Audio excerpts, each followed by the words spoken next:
আমার আল্লাহ যদি খুশি হয় আমাকে জাহান্নামও দেয় আলহামদুলিল্লাহ। এক পাগলে বলছে আমার আল্লাহ যদি খুশি হয় আমাকে জাহান্নাম দেয় আলহামদুলিল্লাহ।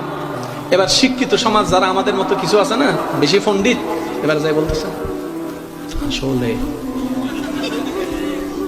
সবাই চাই জান্নাতে যাইতে, এই পাগলে চাই জাহান্নামে যাইতে। কত বড় গাধা পাগলে মুসলিম এসে বলে যায় হ্যাঁ ঠিকই বলছেন, আপনাদের মতো সুস্থ আমি হতে চাই না, এই পাগলেই থাকতে চাই। এবার তাদের একটু টনক লটলো, কই কেন? সবাই চাই জান্নাত, তুমি চাচ্ছ জাহান্নাম।